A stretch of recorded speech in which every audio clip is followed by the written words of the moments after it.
The notification sound from my phone cut through the quiet evening air as I sat in our kitchen, carefully addressing invitations to our family dinner. My hands trembled slightly, not from nerves, but from pure excitement. After 3 years of trying, countless doctor visits, and 2 heartbreaking miscarriages, Dan and I were finally ready to share the news that would change everything. I was 12 weeks pregnant, past the scary early stages, and we'd just seen our baby's perfect little heartbeat on the ultrasound screen that morning. Before we jump back in, tell us where you're tuning in from. And if this story touches you, make sure you're subscribed, because tomorrow, I've saved something extra special for you. The text was from my sister Mandy, and what I read made my blood turn to ice. She'd somehow gotten hold of one of our ultrasound photos, the one I'd accidentally left on the counter when she'd stopped by yesterday to borrow my slow cooker. Her message was accompanied by a cruel, mocking video she'd posted to her social media, holding up my ultrasound picture while laughing hysterically. "Look what my desperate sister's trying to pass off as real." She cackled in the recording. "Jessica is so pathetic. She's literally faking pregnancy photos now. This is probably from Google. She's been trying for years and can't accept that some people just aren't meant to be mothers." I stared at my phone screen, watching my sister's face contort with malicious glee as she tore apart the most precious moment of my life. But instead of the tears she probably expected, instead of the phone call begging her to take it down, I felt something else entirely. A cold, calculating calm that settled over me like armor. Because Mandy had just made the biggest mistake of her life. I set my phone down with deliberate precision, my movements controlled and measured. Around me, our cozy military housing kitchen felt exactly the same as it had 5 minutes ago. The warm yellow walls Dan had painted last spring, the smell of the pot roast I'd started earlier, the sound of Tyler practicing piano in the living room. Everything was normal, except the fact that my sister had just publicly humiliated me in the cruelest way possible. Amanda Martinez had always been the golden child in our family. 5 years younger than me, effortlessly beautiful, naturally charismatic, she'd sailed through life collecting admirers and achievements, while I'd quietly worked as a nurse, supporting Dan through his military career and raising Tyler from his previous marriage. Mandy had always resented that I had found happiness with Dan, especially since her own relationships never seemed to last more than a few months. But this wasn't just sibling rivalry anymore. This was calculated cruelty, and she'd picked the wrong target on the wrong day. I walked to the living room where Tyler was finishing his homework, his small fingers stumbling over the piano keys as he practiced scales. "Hey, buddy," I said, keeping my voice perfectly normal. "When Dad gets home from the base, tell him I'm in the bedroom, okay? I need to make some phone calls." Tyler nodded without looking up from his music book, completely unaware that his world was about to get a lot more complicated. I ruffled his dark hair, so much like Dan's, and headed upstairs to our bedroom, closing the door behind me with a soft click. The first thing I did was screenshot everything. Mandy's video, her cruel caption, the comments from her friends laughing along with her joke. Then I opened my laptop and began documenting everything with timestamps. My nursing background had taught me the importance of thorough documentation, and my years as a military wife had taught me that sometimes you have to fight strategically to win.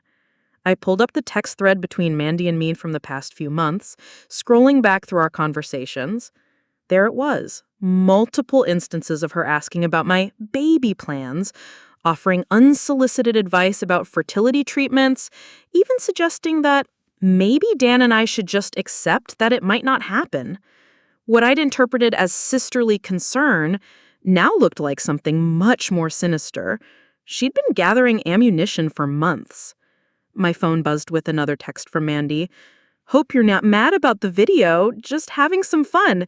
You know how gullible people can be online." I stared at those words, at the laughing emoji that felt like a slap across the face. She thought this was funny. She thought publicly humiliating me about the most painful struggle of my adult life was entertainment. I typed back a single word. Understood. Not, I'm devastated. Not, how could you do this to me? Just understood.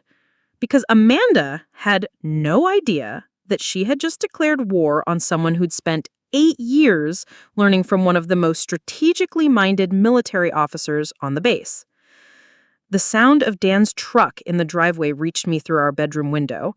I heard his key in the front door, heard Tyler's excited voice telling him about his piano practice, heard his heavy boots on the stairs.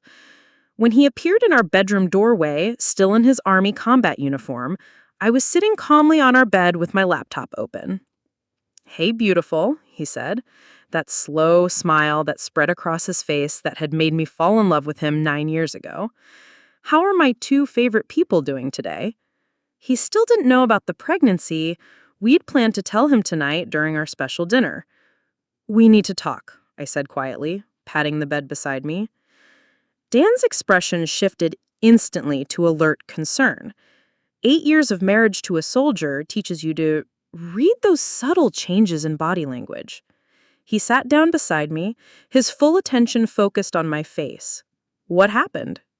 I turned my laptop screen toward him, showing him Mandy's video. I watched his face as he absorbed what he was seeing, the confusion, then recognition, then a cold fury that I'd only seen a handful of times in our marriage. Dan was a patient, measured man, but when someone threatened his family, he became someone else entirely. "Is this real?" he asked, his voice deadly quiet. I nodded, then pulled out the ultrasound photo from my purse. 12 weeks. We're having a baby, Dan. For a moment, his face lit up with pure joy, the happiness we'd both been dreaming of for years. Then his expression hardened again as he looked back at the laptop screen. "She posted this publicly?" Facebook, Instagram, TikTok, probably Twitter too, knowing Mandy. I kept my voice steady, clinical. "She's telling everyone I'm faking a pregnancy for attention." Dan was quiet for a long moment, his jaw working in that way it did when he was thinking through a complex problem. When he finally spoke, his voice was calm, but there was steel underneath it. "Show me everything." I walked him through the screenshots, the timeline, the pattern of Mandy's behavior over the past few months. Dan listened without interrupting. Occasionally, Preparing and narrating this story took us a lot of time, so if you are enjoying it, subscribe to our channel. It means a lot to us. Now back to the story. Asking for clarification or having me replay certain parts of the video. His military training was showing, gathering intelligence, assessing the threat, formulating a response. "How many people have seen this?" he asked. I checked the view counts. "About 1,500 so far. It's gaining traction." Dan nodded slowly. "All right, here's what we're going to do." But I held up my hand, stopping him. "Actually, I've already started handling this. I just need to know you'll back me up." Something shifted in his expression. Surprise, then approval, then something that looked almost like pride. "Tell me your plan." I opened a new document on my laptop. "Mandy thinks she can humiliate me publicly and get away with it because she's always been the favorite, because Mom always takes her side, because she's used to getting out of consequences. But she made one crucial mistake." "What's that?" "She targeted a military family." I met his eyes. "And she documented her cruelty in a way that can't be denied or explained away." Dan leaned back slightly, his expression shifting to something I recognized from when he was briefing his unit on mission strategy. "Go on." "First, we're going to let this play out for exactly 24 hours. Let her think she's won. Let her friends continue commenting and sharing. Let the cruelty compound so everyone can see exactly who she really is. And then..." I smiled, and I could see Dan recognize the expression on my face. It was the same look I got when I was dealing with difficult families in the hospital, when I had to deliver bad news with perfect professionalism. Then, we launch a coordinated response that will make her regret ever thinking my pain was entertainment. Dan was quiet for a moment, then reached over and took my hand. Are you sure you want to do this? Once we start down this path, she made it public, Dan. She opened this door. I'm just going to walk through it. He squeezed my hand. Then I'm with you, whatever you need. Over the next hour, we planned. Dan's military network was vast. Officers, enlisted personnel, veterans, military families spread across the country. Many of them had struggled with fertility, had faced deployment pregnancies, had dealt with family stress and public scrutiny. The military community, when rallied to protect one of their own, was a force that civilian bullies like Mandy couldn't begin to understand. But our response wouldn't be angry or emotional. It would be strategic, measured, and absolutely devastating. I started with research. Mandy worked as a receptionist at a dental office in Riverside, Dr. Peterson's Family Dentistry. A quick look at their website showed they prided themselves on being a family-friendly practice that values kindness and compassion. Their social media pages were full of posts about treating patients with respect and maintaining the highest standards of professionalism. Next, I looked into Mandy's social media presence. She'd been sloppy, posting photos at work, tagging her location, even posting complaints about her job and coworkers.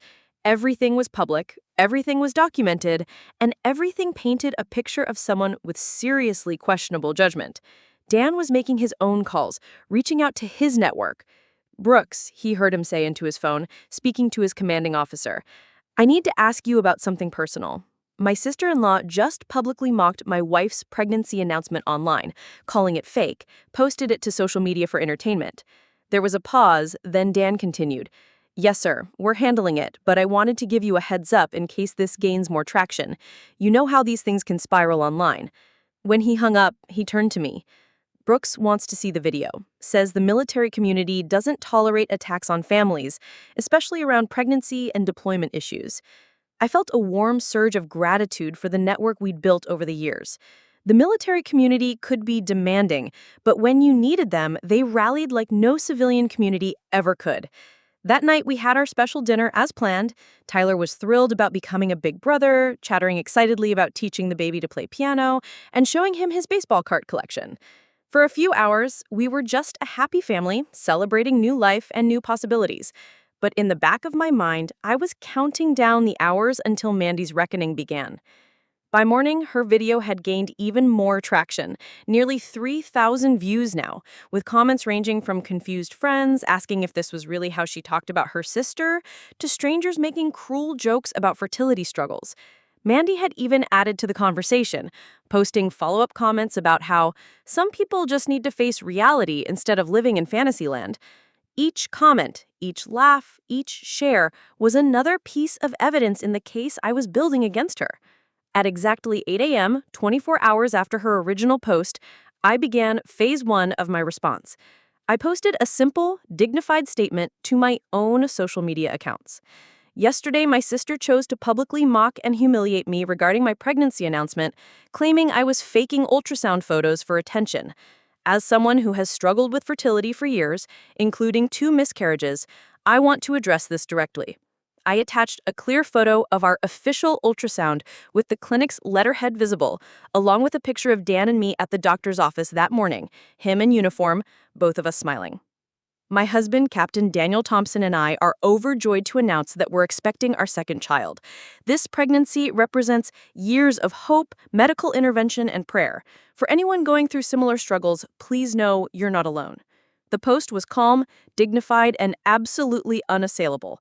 Within minutes, the responses started pouring in. Military families from across the country expressing congratulations and support, fellow nurses sharing their own fertility stories, friends and neighbors who'd watched our journey offering love and encouragement. But more importantly, people started asking questions.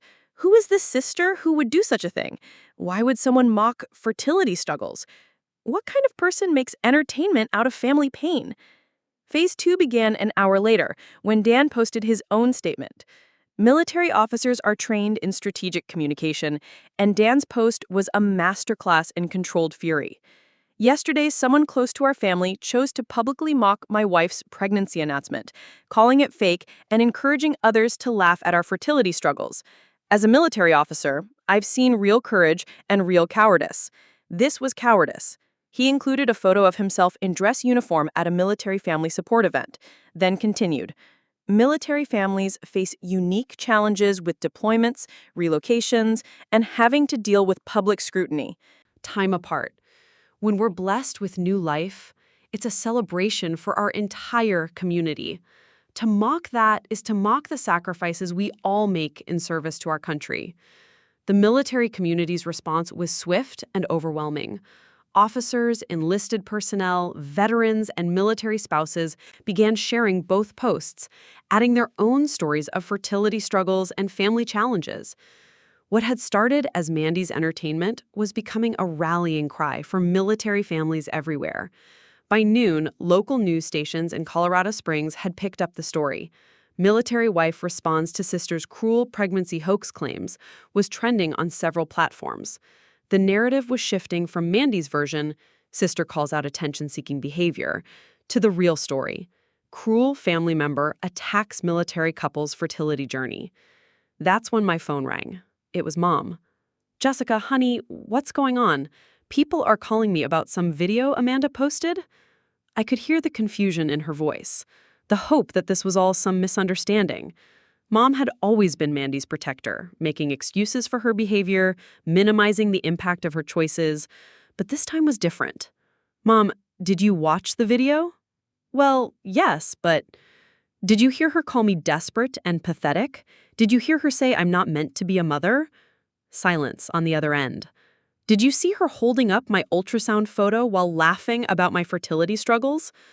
"Jessica, I'm sure she didn't mean..." "Mom, it's all recorded. Her exact words are documented. There's no interpretation needed here." Another long pause. "She says you're overreacting, that it was just a joke between sisters." I felt something cold settle in my chest. Even now, even with video evidence of Mandy's cruelty, Mom was still trying to minimize it. "A joke, Mom? She posted it publicly for thousands of people to see. She encouraged strangers to mock my pregnancy." "Well, maybe if you just talk to her." "I'm done talking, Mom. Actions have consequences." When I hung up, Dan looked at me with concern. How bad was it? "She's still defending Mandy, still trying to make this my fault somehow." Dan's jaw tightened. "Then she's going to learn the same lesson Mandy is. You don't attack our family without consequences." Phase 3 began that afternoon when the story reached Dr. Peterson's dental office. A military spouse who'd seen Dan's post happened to be a patient there and casually mentioned to the receptionist how terrible it was that one of their employees was mocking military families online. Within an hour, I received a private message from someone claiming to be Dr. Peterson himself. "Mrs. Thompson, I saw the posts regarding Amanda Martinez's behavior toward your family. I want you to know this does not represent the values of our practice. We take professional conduct very seriously, even outside work hours." I responded professionally, thanking him for reaching out and providing links to the relevant posts and screenshots. I didn't ask for anything specific. I didn't demand action. I simply documented the situation and let him draw his own conclusions about whether he wanted someone with such poor judgment representing his family-friendly practice. By evening, Mandy's video had been viewed over 10,000 times, but the context had completely shifted. Instead of people laughing with her, they were expressing horror at her behavior. Military community groups were sharing the story as an example of the challenges military families face. Fertility support groups were using it to discuss the cruelty that couples often endure while struggling to conceive. Mandy herself had gone quiet online, her last post being a defensive comment about how people can't take a joke anymore. But the damage was spreading beyond her social media accounts. That night, as Dan and I were reviewing the day's developments, my phone buzzed with a text from an unknown number. "Is this Jessica Thompson? This is Kevin Walsh, Amanda's boyfriend. We need to talk." I showed it to Dan, who raised an eyebrow. "Interesting. She hasn't mentioned having a boyfriend in any of her recent posts." I texted back, "About." The response came quickly. "Amanda lost her job today. Dr. Peterson fired her for what he called conduct unbecoming of a healthcare professional. She's been crying all day and won't tell me exactly what happened. I saw your posts online. Can you please call me?" Dan and I looked at each other. "Phase 4, he said quietly. I called Kevin from our bedroom while Dan listened on speaker. Kevin sounded young, confused, and genuinely concerned. Mrs. Thompson, thank you for calling. I'm trying to understand what happened. Amanda just keeps saying her sister is trying to ruin her life. Kevin, have you seen the video she posted yesterday? What video? I felt Dan's hand squeeze mine. Mandy hadn't even told her boyfriend what she'd done. You should probably ask Amanda to show you her social media posts from yesterday. Then we can talk. Okay, hold on. I heard muffled conversation in the background, raised voices. Then Kevin came back on the line. Jesus Christ, she really posted that? Among other things, yes. Mrs. Thompson, I am so sorry. I had no idea she was capable of something like this. We've been together 6 months, and she's never shown this side of herself around me. Kevin, I appreciate the apology, but this isn't your responsibility. Amanda made these choices as an adult. But her job, she's devastated. She says people are calling her work, harassing her boss. She can't understand how it got so big so fast. I looked at Dan, who nodded slightly. Kevin, Amanda posted a video mocking my fertility struggles and pregnancy announcement to thousands of people online. She encouraged strangers to laugh at my pain. The response you're seeing isn't harassment. It's the natural consequence of publicly documented cruelty. But what about her livelihood, her future? What about mine? I kept my voice calm, but firm. What about the humiliation she tried to cause me? What about the military families who've reached out to share their own stories of people mocking their fertility struggles? Amanda opened this door, Kevin. She just didn't expect anyone to walk through it. There was a long pause. She says she wants to take the video down, post an apology. Would that help? That's up to Amanda. But Kevin, taking something down after it's been shared thousands of times doesn't make it disappear. And an apology because she got caught isn't the same as genuine remorse. After I hung up, Dan pulled me close. How are you feeling about all this? I considered the question carefully. Sad that it came to this, but not sorry. She had dozens of opportunities to choose differently, and she chose cruelty every time. The next morning brought news that Phase 5 was already in motion without any action from us. Someone had created Compilation videos showing Mandy's original post alongside responses from military families sharing their own fertility struggles. The video, titled When Cruelty Backfires, A Military Community Responds, had been viewed over 50,000 times overnight.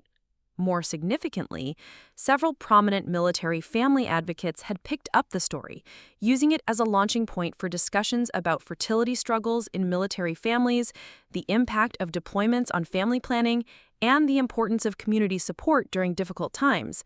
Mandy's cruelty had inadvertently created a platform for exactly the kind of awareness and support she'd tried to mock. My phone rang at 9 a.m. It was Mom again.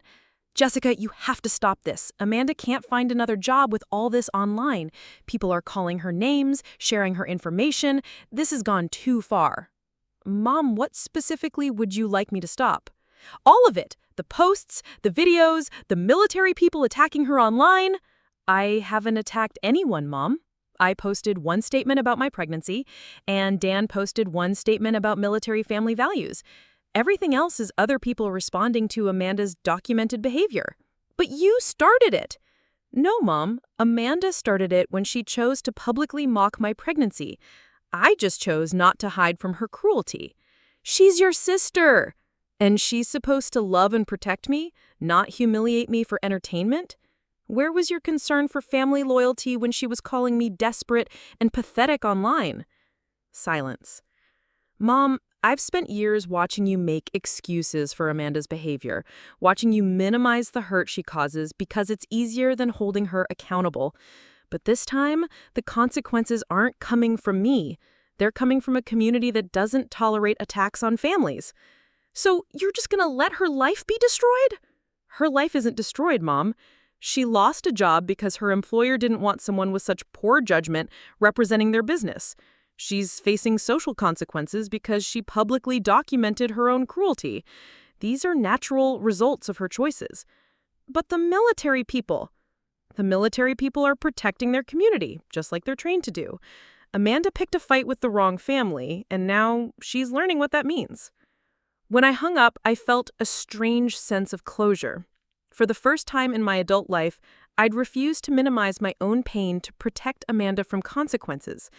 Dan found me in the kitchen a few minutes later, making breakfast for Tyler. Everything okay? Mom's upset that Amanda is facing real consequences for once. And how do you feel about that? I thought about it as I flipped Tyler's pancakes. Relieved, actually. I'm not responsible for managing everyone else's emotions anymore. That afternoon, Amanda herself finally called. I almost didn't answer, but Dan encouraged me to hear what she had to say. "Jessica, you have to help me," she said without preamble.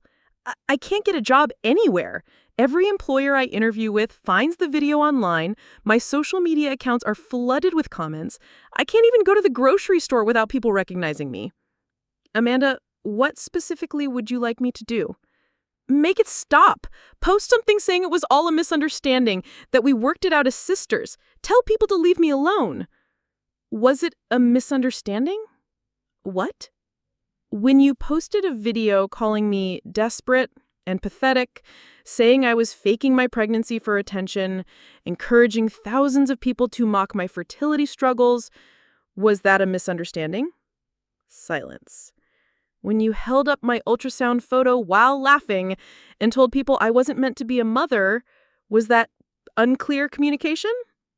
Jessica, because I have the video, Amanda. Your exact words are recorded.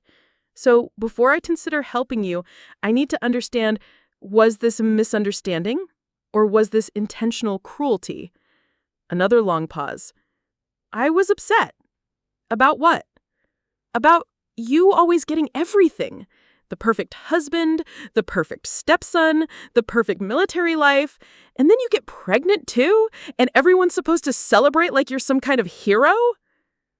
There it was, the truth underneath all the cruelty.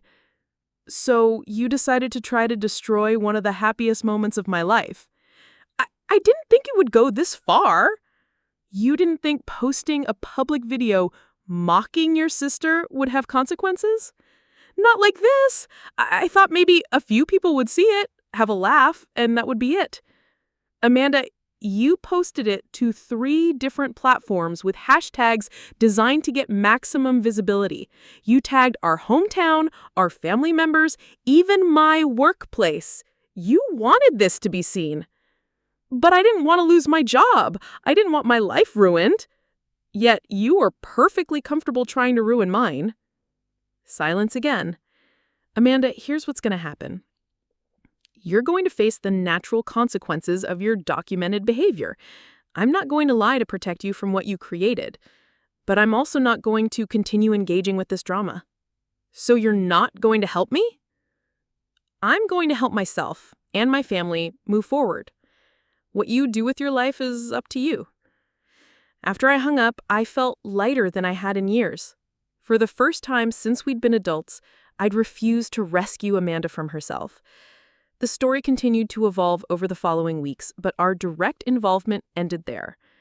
Military family support groups used the incident to launch conversations about fertility struggles and community support. Several online platforms updated their policies about harassment and public shaming. Dr. Peterson's dental office received praise for their swift action in maintaining professional standards. Amanda eventually found work at a different practice, but the video remained part of her online presence. She'd learned what Dan had tried to tell her from the beginning. Once you document your cruelty, it becomes permanent. 6 months later, Dan and I welcomed our daughter Emma into the world. The military community that had rallied to support us during Amanda's attack became an extended family for our growing household. Tyler was the perfect big brother, and our life settled into a rhythm of quiet happiness and mutual support. Amanda sent a gift when Emma was born, a small stuffed animal with a card that simply said, "Congratulations." It wasn't an apology, but it wasn't continued cruelty either. I accepted it as progress. The most important lesson from the entire experience wasn't about revenge or consequences. It was about the power of refusing to minimize your own worth to protect someone else's comfort. For years, I'd absorbed Amanda's cruelty to keep family peace. But when she attacked the thing I held most precious, I finally learned to value myself enough to fight back. And in the end, the community that mattered, the military families who understood struggle and sacrifice, the medical professionals who valued ethics and compassion, the friends who'd watched our fertility journey with supportive hearts rallied around truth and kindness. Amanda had tried to make my pregnancy announcement into entertainment for strangers. Instead, she'd created a platform for genuine connection and support among people who understood that some struggles are sacred and some joys deserve protection. As I held my daughter for the first time, surrounded by Dan's steady strength and Tyler's excited chatter, I realized that Amanda's cruelty had ultimately given me the greatest gift of all, the knowledge that I was strong enough to protect what mattered most and wise enough to let others face the consequences of their own choices. The military community had taught me that sometimes the best defense is simply refusing to retreat in the face of attack, and in standing my ground, I discovered that the people worth keeping in your life are the ones who stand with you when things get difficult, not the ones who expect you to absorb their cruelty in silence. Military Pregnancy Story, Parts 2 through 5. The morning sun filtered through our bedroom curtains as I went through my usual routine, brushing my teeth and getting Tyler ready for school. Everything appeared exactly as it should in our quiet military housing unit. The coffee maker gurgled softly in the kitchen, Dan's uniform hung pressed and ready by the closet door, and Tyler's backpack sat packed by the front entrance. To anyone looking in, we were simply another Army family starting another ordinary Tuesday. But beneath the surface of this carefully maintained normalcy, I was operating on a completely different level.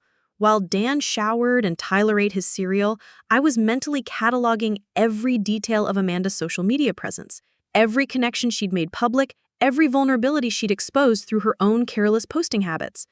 My nursing training had taught me to observe and document everything, but my years as a military spouse had taught me something even more valuable: how to remain completely calm while preparing for battle.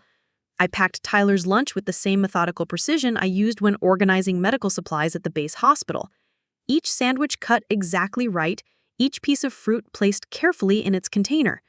Tyler chattered about his upcoming math test, completely unaware that his stepmother was simultaneously planning a strategic response that would change our family dynamics forever.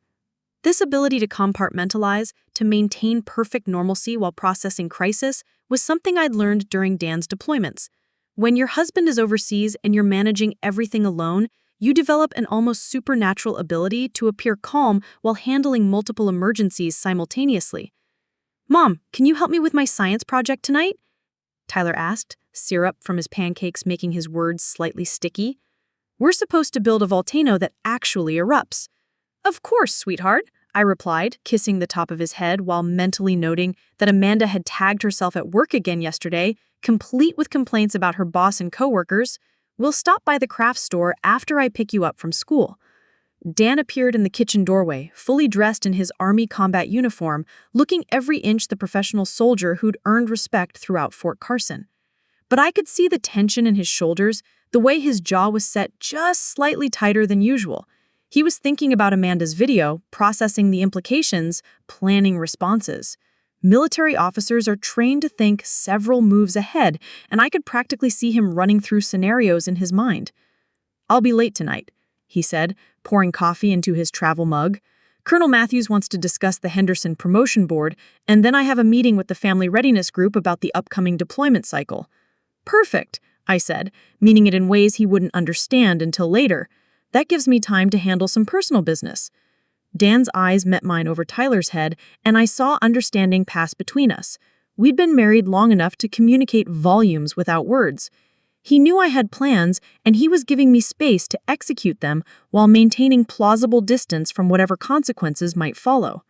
After dropping Tyler off at the base elementary school, I drove to my shift at the Evans Army Community Hospital.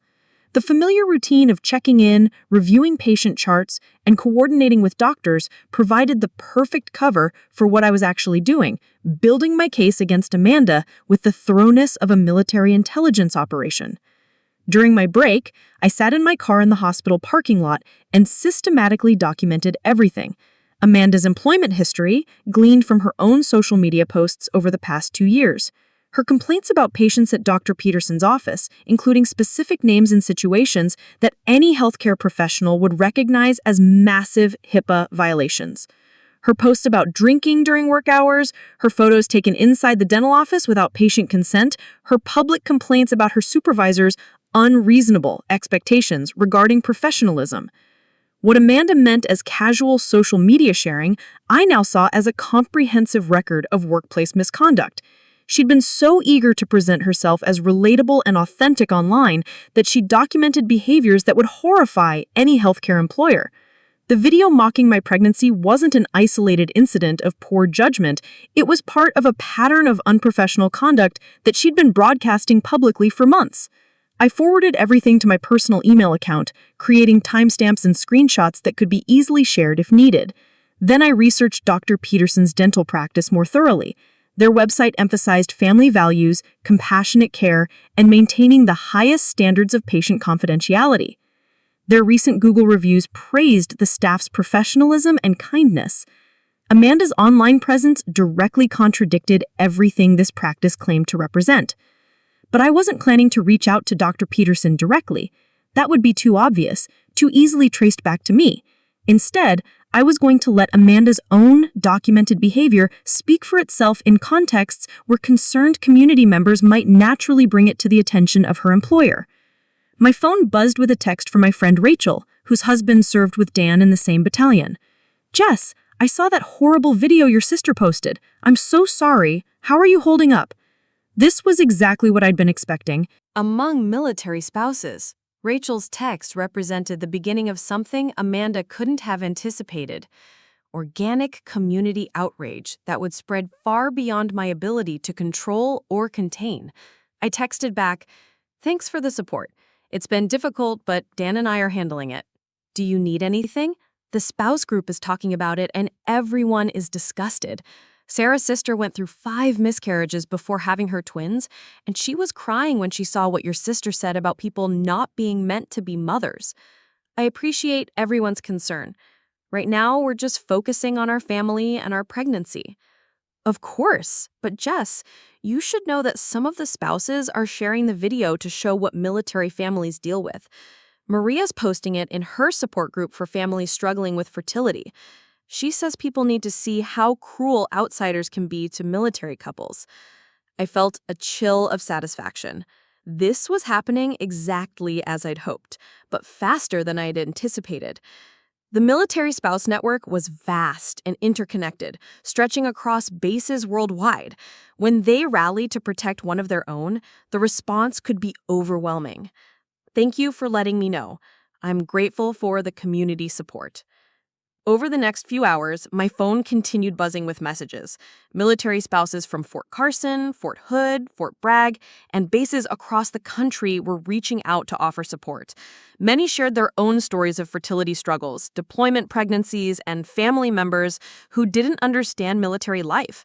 Without any prompting from me, they were organically sharing Amanda's video as an example of the ignorance and cruelty that military families often faced from civilian relatives. Each share exponentially increased the video's reach, but more importantly, it changed the context entirely. Instead of Amanda's intended narrative about her sister's desperate attention-seeking, the story was becoming about a civilian woman's cruel attack on a military family's fertility journey. The military community was reframing Amanda's cruelty as an attack on all of them, and they were responding accordingly. During my lunch break, I called my mother-in-law, Patricia Thompson, who lived in Texas. Dan's family had fully embraced me when we married, and Patricia had been a source of wisdom and support throughout our fertility struggles. She'd lost 2 pregnancies herself during Dan's father's military career, and she understood both the medical and emotional challenges we'd faced. "Jessica, honey, Dan told me about the pregnancy this morning. I'm so thrilled for you both. And he mentioned some trouble with your sister? Amanda posted a video online yesterday claiming I was faking my pregnancy for attention. She encouraged people to mock our fertility struggles." The silence on Patricia's end stretched long enough that I wondered if the call had dropped. Finally, she spoke, her voice carrying the steel that Dan had inherited. "She did what?" I explained the situation calmly, factually, without editorial comment. Patricia listened without interrupting, occasionally making small sounds of dismay or anger.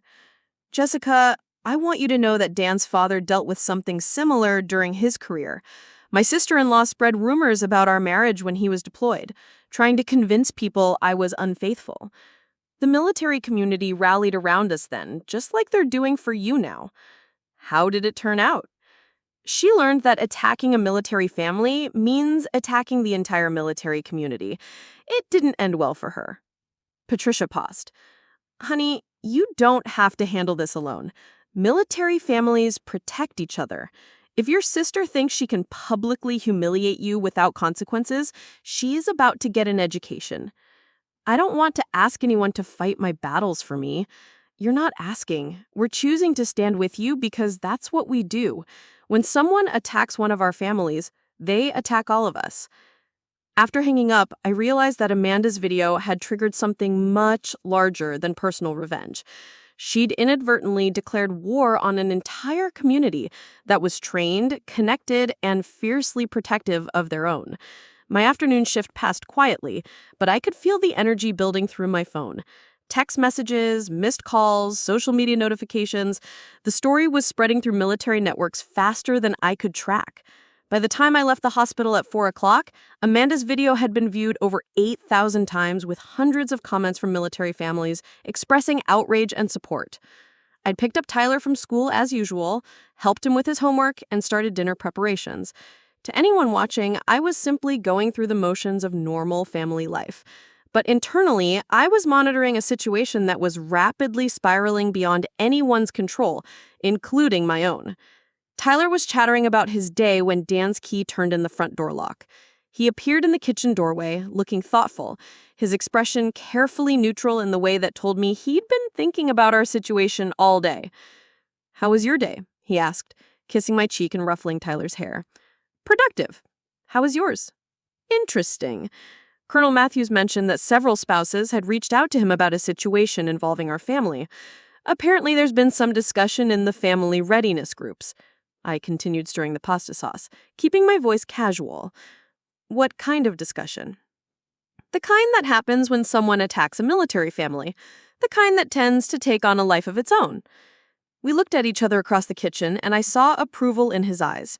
Dan understood military politics better than almost anyone, and he recognized what was happening. Amanda's attack had been absorbed and redirected by a community that knew how to respond to threats against their own.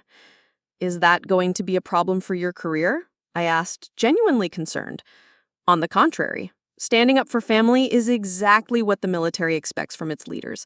As long as our response is measured and appropriate, having community support actually strengthens my position." Tyler looked up from his math homework. "Are you guys talking about Aunt Amanda? She called the house phone earlier and left a weird message." Dan and I exchanged glances. "What kind of message?" I asked. "She sounded upset. She kept saying she needed to talk to you about fixing something. She said people were being mean to her online and it wasn't fair." I felt a surge of grim satisfaction. Amanda was beginning to understand that her actions had consequences. But she still thought this was something that could be easily fixed with the right conversation or apology. "I'll handle it," I told Dan quietly. That evening, after Tyler was in bed, I finally listened to Aunt Amanda's message. To Amanda's voicemail. Her voice was high and strained, with an edge of panic that I'd never heard before. "Jessica, you need to call me back immediately. This whole thing has gotten completely out of hand. People are calling my work, posting nasty comments on all my social media accounts. Someone even called Dr. Peterson directly to complain about my behavior. You have to help me fix this.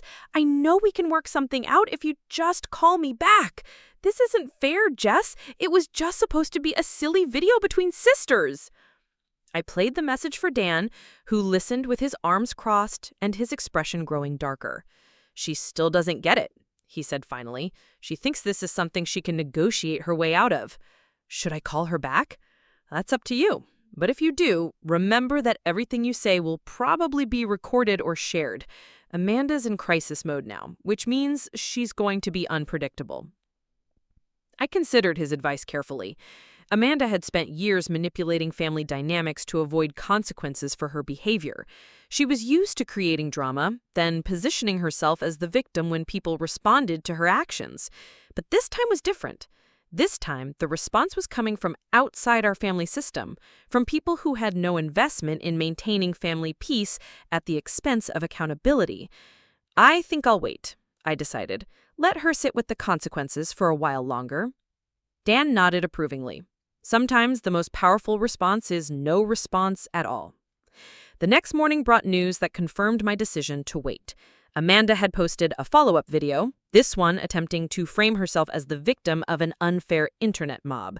She claimed that her original video had been taken out of context and that she was now being cyberbullied by strangers who didn't understand the situation. But Amanda had made a crucial strategic error. Instead of taking responsibility for her actions, she doubled down on her victim narrative while simultaneously insulting the military community that had rallied to support me. In her second video, she referred to the people criticizing her as wannabe heroes who were overreacting to a family disagreement. The response was swift and devastating. Military spouses who might have been willing to forgive a moment of poor judgment were now facing a direct insult to their service and sacrifice. Amanda had transformed a situation about personal cruelty into an attack on military families' legitimacy and honor. Within hours, her second video had been viewed more times than her first, but the comments section was a wasteland of outrage. Military families were sharing their own stories not just of fertility struggles, but of deployments, sacrifices, and the unique challenges of military life. Amanda's dismissal of their concerns as overreacting had struck at the heart of a community that was already defensive about civilian misunderstanding of military service. I watched the situation unfold with a mixture of fascination and horror. Amanda was systematically destroying her own reputation with each attempt to defend herself. She was making every mistake possible, refusing to take responsibility, attacking her critics, minimizing the impact of her original cruelty, and insulting the very community she needed to forgive her. By noon, Dr. Peterson's dental office had released a brief statement on their Facebook page. Recent social media activity by a staff member does not reflect the values of our practice. We are reviewing the situation and will take appropriate action to maintain our standards of professionalism and compassion. Amanda's employment was hanging by a thread, and she'd done all the damage herself through her own response choices. My phone rang at 1 p.m. It was Mom, and her voice carried a note of panic I hadn't heard since Dad's heart attack 5 years ago. "Jessica, what is happening?" Amanda called me crying, saying her job is endangered because of some video. She says you're turning people against her online. "Mom, have you watched Amanda's videos?" "Well, no, I don't really understand all that computer stuff. But she's your sister, Jessica. Surely you can work this out between yourselves." "Mom, Amanda posted a video to thousands of people calling me desperate and pathetic, claiming I was faking my pregnancy for attention. She held up my ultrasound photo while laughing about my fertility struggles." Silence. Then, when people responded negatively, she posted another video calling military families wannabe heroes who were overreacting to a family disagreement. "Oh, Jessica, she didn't really say that, did she?" "It's all recorded, Mom. Her exact words are documented on multiple platforms." "But her job, she could lose everything. And what about what she tried to do to me? What if her video had worked the way she intended?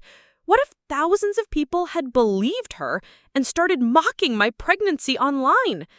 That's different. You're stronger than Amanda. You can handle things better." There it was, the family dynamic that had enabled Amanda's behavior for years. I was supposed to be strong enough to absorb her cruelty, while she was too fragile to face consequences for her actions. "Mom, I'm not responsible for managing Amanda's emotions or protecting her from the results of her own choices. She documented her cruelty publicly, and now she's facing public consequences. But families should stick together." I agree. Families should protect each other, support each other, celebrate each other's joy. Amanda chose to do the opposite. She chose to publicly humiliate me during one of the happiest moments of my life. Can't you just forgive her? Post something saying it was all a misunderstanding? It wasn't a misunderstanding, Mom. It was documented cruelty. And I'm not going to lie to protect Amanda from accountability.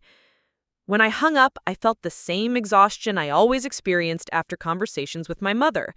The family system that had shaped my childhood was built around protecting Amanda from consequences while expecting me to absorb whatever damage she caused. But I was no longer that compliant daughter who would sacrifice my own well-being to maintain family peace. Dan found me sitting at our kitchen table, staring out the window at the neat rows of military housing that stretched across the base. Tough conversation with your mom? She wants me to lie to protect Amanda from consequences, same as always. And what do you want to do? I thought about it carefully. I want to protect my family. I want to enjoy my pregnancy without constantly worrying about the next attack. I want Tyler to grow up seeing that actions have consequences and that standing up for yourself isn't cruel or vindictive. Then you're handling this exactly right. That afternoon, I received a call from Dr. Peterson himself. His voice was professional but warm, the tone of someone accustomed to delivering difficult news. Compassion. Mrs. Thompson, I wanted to reach out personally regarding the situation with Amanda Martinez. Several patients and community members have brought her social media activity to our attention. I appreciate you calling, Dr. Peterson. I hope the situation hasn't caused problems for your practice. Mrs. Thompson, our practice serves many military families, and we take great pride in supporting the community that serves our country. When a staff member publicly mocks military families and fertility struggles, it directly contradicts everything we stand for. I understand. I want you to know that Ms. Martinez is no longer employed with our practice. We cannot maintain staff whose judgment and behavior fall so far below our professional standards. I felt a complex mix of emotions. Satisfaction that Amanda was facing real consequences, concern about the severity of those consequences, and relief that at least one institution was taking a clear stand about the acceptability of her behavior. Dr. Peterson, I appreciate you letting me know. I hope this doesn't reflect poorly on your practice. On the contrary, Mrs. Thompson, several patients have specifically commended us for taking swift action. They appreciate knowing that we maintain high standards for staff conduct, both during and outside work hours. After hanging up, I sat quietly for several minutes. Amanda had lost her job. The consequences were becoming very real, very quickly. Part of me felt guilty about the severity of the fallout, but a larger part of me recognized that this was exactly what accountability looked like when someone's behavior was egregious enough to warrant community response. I called Dan to update him on the conversation with Dr. Peterson. His response was characteristically measured. She made her choices, and now she's living with the results. That's how the world works for everyone, except the people who've been protected from consequences their whole lives. Do you think I should reach out to her now? What would he say? I don't know. Maybe that I'm sorry it went this far. Are you sorry? I considered the question honestly. I'm sorry she chose to act cruelly. I'm sorry she made the situation worse with her second video. I'm sorry our family dynamics are so dysfunctional that she thought attacking me publicly was acceptable. But am I sorry that her documented cruelty led to documented consequences? No. Then don't apologize for things you're not sorry about. That just teaches people that you'll eventually back down if they make the consequences uncomfortable enough. Dan was right. Reaching out to Amanda now would send the message that I was responsible for managing the fallout from her own choices. It would reinforce the family pattern where I absorbed responsibility for everyone else's comfort while my own well-being was considered secondary. Instead, I spent the evening helping Tyler with his science project, building a volcano that would erupt with the right combination of baking soda and vinegar. As we worked together at the kitchen table, measuring materials and reading instructions, I realized that accountability worked much the same way. You could maintain calm stability for a long time, but when someone added the right catalyst, the reaction was swift and dramatic. Amanda had been the catalyst for her own destruction. Every choice she'd made, from the original video to her dismissive response to criticism, had added pressure to a situation that was bound to explode eventually. Now she was dealing with the aftermath of her own decisions, and for the first time in her adult life, no one was rushing to clean up the mess she'd created. The next morning brought another development I hadn't anticipated. Tyler's teacher, Mrs. Williams, asked to speak with me when I picked him up from school. Mrs. Thompson, I wanted you to know that we've been following the situation with your family online. Several of our military family parents have been discussing it. My heart sank. I hadn't considered that the controversy might affect Tyler's school environment. Is Tyler having any problems because of this? Actually, the opposite. The parents are incredibly supportive of your family. They wanted me to let you know that they appreciate how you've handled such a difficult situation with dignity and strength. I'm relieved to hear that. I was worried about Tyler being affected by adult drama. Mrs. Thompson, children learn more from watching how adults handle conflict than from almost anything else we teach them. Tyler is seeing his parents stand up for their family with integrity and calm strength. That's a valuable lesson. I thanked Mrs. Williams and walked to the car with Tyler, who was chattering about his day as usual. He seemed completely unaffected by the adult drama swirling around our family, which is exactly how it should be. Dan and I had worked hard to shield him from the worst aspects of family dysfunction while still teaching him that respectful boundaries were important. That evening, as we ate dinner together as a family, I felt a deep sense of peace about the choices I'd made. Amanda was facing consequences for her documented behavior, consequences that came from her own actions rather than any vindictive response on my part. The military community had rallied to support us, demonstrating the kind of authentic care and protection that I'd never experienced from my biological family. Most importantly, Tyler was learning that standing up for yourself and your family was not only acceptable, but necessary. Later that night, as Dan and I prepared for bed, he asked me the question I'd been avoiding. What happens next? I think we move forward with our lives, I said. Amanda will figure out how to rebuild from the consequences of her choices, or she won't. But either way, it's not my responsibility to manage. And if she reaches out again, then I'll decide what kind of relationship, if any, I want to have with someone who thinks publicly mocking my fertility struggles is acceptable entertainment. Dan nodded, pulling me close. I'm proud of how you've handled this. You've been strong without being cruel, firm without being vindictive. As I fell asleep that night, I realized that Amanda's attack had given me something unexpected. Clarity about my own worth and the kind of treatment I was willing to accept from others. For years, I'd minimized my own needs to maintain family relationships that were fundamentally unhealthy. But pregnancy had awakened something fierce and protective in me, a determination to create a family environment where cruelty disguised as humor wasn't tolerated and where consequences matched actions. Amanda had tried to steal my joy and turn my pregnancy announcement into public entertainment. Instead, she'd inadvertently given me the catalyst I needed to finally establish boundaries that protected what mattered most: my family, my peace, and my right to acceptable treatment. Celebrate life's precious moments without fear of attack from the people who are supposed to love me most. Military Pregnancy Story, Part 3. The morning light streamed through our kitchen window as I prepared Tyler's breakfast, the familiar rhythm of our routine providing a steady backdrop to the storm that continued to unfold beyond our front door.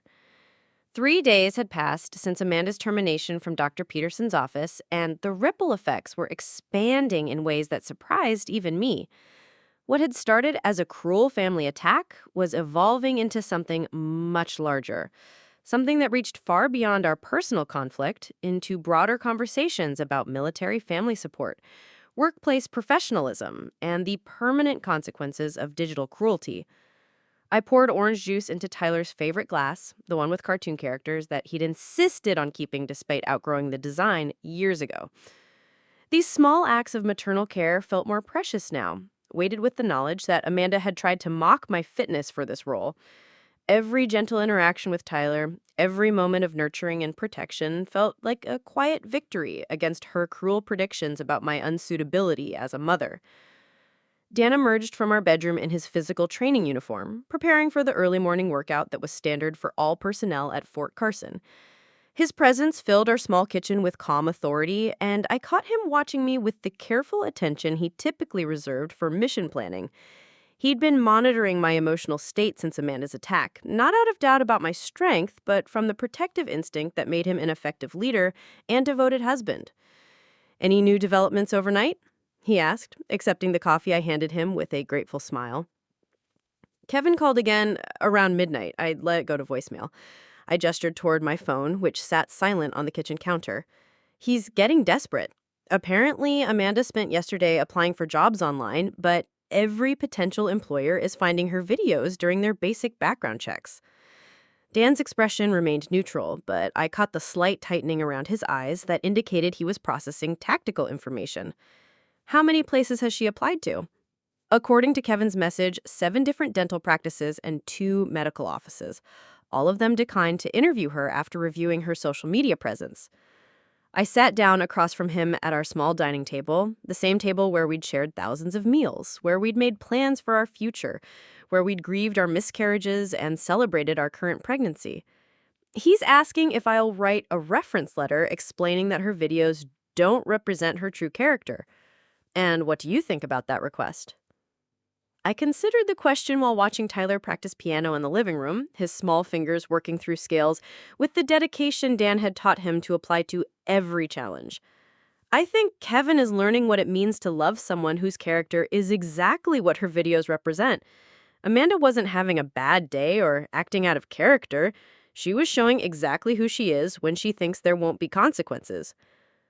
Dan nodded slowly, sipping his coffee while analyzing the situation with the systematic approach he brought to every complex problem. The military has a saying about character. It's what you do when you think no one is watching. Amanda's videos show what she does when she thinks she can get away with cruelty. Kevin seems genuinely shocked by her behavior. He keeps insisting that she's not normally like this, that she must have been having some kind of emotional breakdown. I glanced at my phone as another notification appeared. Probably another message from Kevin, or possibly Amanda herself. But I lived with her casual cruelty for 25 years before I moved away for college. This isn't aberrant behavior. This is who she's always been, just usually more careful about the audience. Tyler finished his piano practice and wandered into the kitchen, still in his pajamas, hair sticking up at impossible angles. "Mom, are you and Dad talking about Aunt Amanda again? She's called here like 10 times. The answering machine is full." Dan and I exchanged glances over Tyler's head. We'd been careful not to discuss the details of Amanda's attack in front of him, but 8-year-olds are remarkably perceptive about family tension, especially children who've lived through deployment cycles and understand that adult problems sometimes require serious conversations behind closed doors. Aunt Amanda made some poor choices that hurt our family. I explained carefully, using the same tone I employed when discussing why some of his friends at school might not always make good decisions. Sometimes when people make poor choices, they face consequences that make them upset. She's trying to ask us to help her avoid those consequences. "Are you going to help her?" Tyler asked, swinging cereal into his chair with the focused attention that children bring to important questions. "That depends on whether helping her would be good for our family," Dan replied, his answer carrying the weight of military leadership training applied to domestic situations. Sometimes the most helpful thing you can do for someone is let them learn from their mistakes. Tyler considered this while chewing thoughtfully. "Like when I broke Mrs. Henderson's window playing baseball and you made me use my allowance to pay for it instead of paying for it yourself?" "Exactly like that," I confirmed, feeling a surge of pride at his understanding.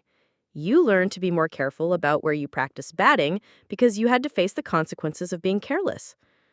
"But Aunt Amanda is a grown-up. Shouldn't she already know not to break windows?" Dan's smile was subtle but approving. "You'd think so, wouldn't you?" After Tyler left for school and Dan departed for the base, I settled into the quiet routine that had sustained me through multiple deployment cycles: coffee, household tasks, and systematic planning for whatever challenges lay ahead. But this morning, instead of organizing care packages or managing single-parent responsibilities, I was documenting the expanding consequences of Amanda's documented cruelty. The story had taken on a life of its own within military social media networks. Spouse groups from installations across the country were sharing Amanda's videos as cautionary examples, using them to facilitate discussions about civilian misunderstanding of military life, fertility struggles within the military community, and the importance of family support during deployment cycles. What Amanda intended as entertainment had become educational material, illustrating the kind of ignorance and cruelty that military families often faced. People who should have been supportive. More significantly, several prominent military family advocates had contacted me directly, asking permission to use our situation as a case study for a broader awareness campaign about fertility struggles in military families. Dr. Rebecca Martinez, no relation to my maiden name, ran a nonprofit organization supporting military spouses through reproductive health challenges. Her email was thoughtful and professional, acknowledging the pain our family had experienced while recognizing the educational opportunity that Amanda's attack had inadvertently created. "Mrs. Thompson," she'd written, "your sister's videos have sparked the most productive conversations about fertility shaming that our community has seen in years. Military families who've never felt comfortable discussing their reproductive struggles are now sharing their stories, finding support, and advocating for better understanding. Would you be willing to participate in a panel discussion about how civilian families can better support military relatives facing fertility challenges?" I forwarded Dr. Martinez's email to Dan, knowing he'd want to review any public engagement opportunities that might affect our family or his career. Military spouses learn early that personal decisions can have professional implications, and while Dan's command had been supportive of our situation, we needed to ensure that any public advocacy remained appropriate and beneficial rather than controversial or attention-seeking. My phone rang at mid-morning, interrupting my research into Dr. Martinez's organization. The caller ID showed my mother's number, and I hesitated before answering. Our last conversation had ended with Mom asking me to prioritize family peace over personal accountability, a request that revealed the fundamental dysfunction in our family dynamics. "Hello, Mom." "Jessica, thank goodness you answered. I've been trying to reach you for hours." Her voice carried the strained quality it always developed when she was managing a crisis involving Amanda. "Honey, Amanda is in a terrible state. She can't find work anywhere. Kevin is talking about ending their relationship, and she's convinced that her life is completely ruined." "I'm sorry to hear she's struggling," I replied, meaning it sincerely while also recognizing that struggling with consequences was different than being victimized by unfair treatment. "She wants to talk to you directly, to apologize and work something out. She realizes now that her videos were inappropriate, and she's willing to do whatever it takes to make things right." I sat down at our kitchen table, looking out the window at the orderly rows of military housing that had become our home, thinking about the contrast between Amanda's chaotic crisis management and the structured approach to problem-solving that military life had taught me. "Mom, what specifically does Amanda think she can do to make things right?" "Well, she wants to post apology videos, take down the original posts, maybe write a letter to your commander explaining that this was all a family misunderstanding." "And what does she think that would accomplish?"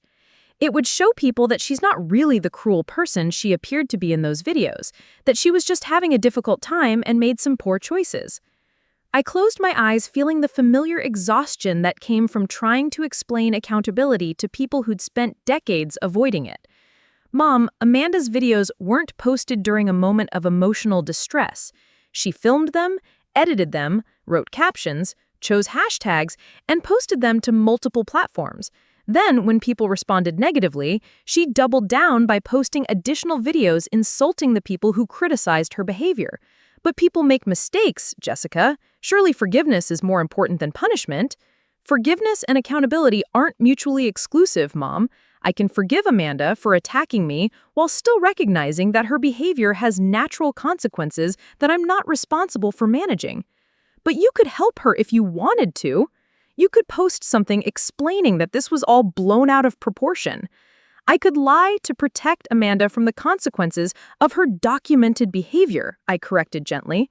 "But that would teach her that cruelty is acceptable as long as she can convince family members to clean up the mess afterward." "You're being very hard on her, Jessica." "I'm being exactly as hard on her as she was on me. The difference is that her cruelty is documented and public, while my response has been measured and factual." After hanging up with Mom, I sat quietly for several minutes, processing the conversation and its implications. The family pressure to protect Amanda from consequences was intensifying as those consequences became more severe. But my resolve to maintain appropriate boundaries was also strengthening. Every conversation with family members who wanted me to minimize Amanda's cruelty only reinforced my understanding that our family dynamics were fundamentally unhealthy and had been enabling destructive behavior for years.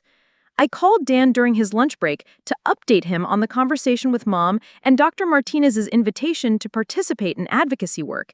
His response was characteristically thoughtful and strategic. He said, "The advocacy opportunity sounds worthwhile," his voice carrying the slight distortion that indicated he was calling from his office at the battalion headquarters. Colonel Matthews mentioned this morning that several other installations have reached out asking about our family situation. There's genuine interest in using this as a learning opportunity about supporting military families. And the advocacy pressure to protect Amanda? That's going to continue and probably intensify as her situation gets worse. The question is whether you're prepared to maintain your boundaries regardless of how uncomfortable that makes other people. I think I am, but it's harder than I expected. Most worthwhile things are. But Jess, you need to remember that protecting Amanda from consequences isn't actually kind to her. It's enabling behavior that will continue to damage her relationships and limit her opportunities for genuine growth. I know you're right. It's just difficult to watch someone struggle, even when they created their own problems. That's because you're a good person with natural empathy. But empathy doesn't require you to absorb responsibility for other people's choices or to sacrifice your own well-being to make them comfortable. That afternoon, while Tyler was at after-school care and I had several hours of uninterrupted time, I decided to research Amanda's situation more thoroughly, not out of desire to rescue her, but out of curiosity about how extensive the consequences had become and whether there were aspects of the situation I hadn't considered. Her social media accounts told a story of escalating desperation and poor decision-making. After losing her job at Dr. Peterson's office, she'd initially tried to present herself as the victim of an unfair internet mob. But when that narrative failed to generate sympathy, she'd shifted to aggressive defensiveness, posting long rants about cancel culture and family betrayal that only made her appear more unstable and vindictive. Most damaging, she'd begun targeting individual commenters who'd criticized her videos, responding to their comments with personal attacks and attempts to shame them for their own fertility struggles or family situations.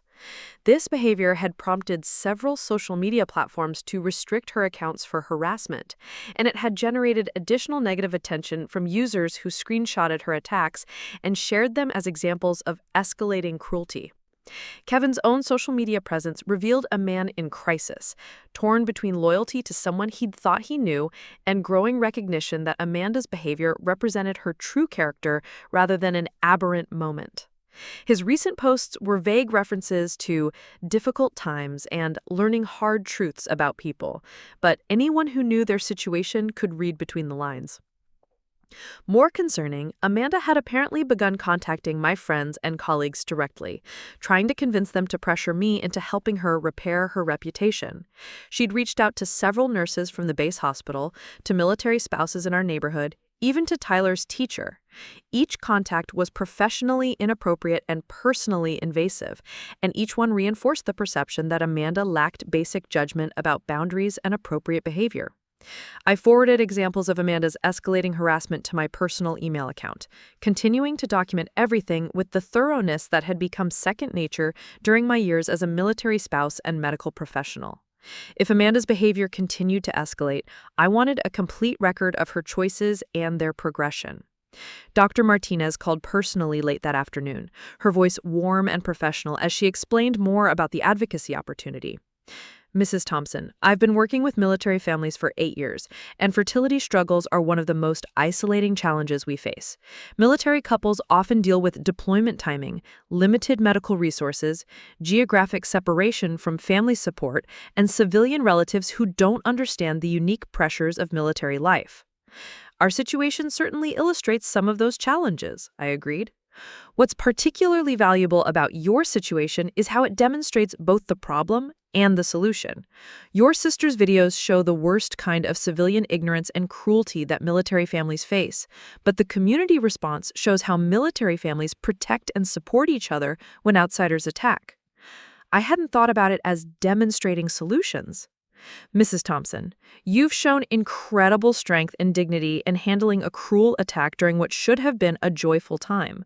You've maintained appropriate boundaries without seeking revenge, you've documented facts without engaging in drama, and you've allowed natural consequences to occur without taking responsibility for other people's choices.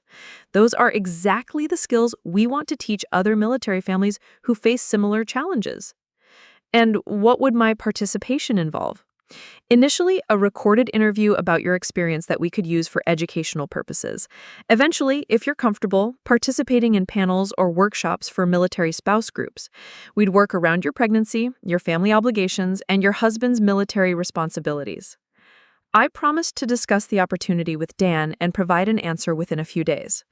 The prospect of turning Amanda's attack into something positive and educational was appealing, but I wanted to ensure that any public advocacy remained focused on helping other families rather than continuing to highlight our personal drama.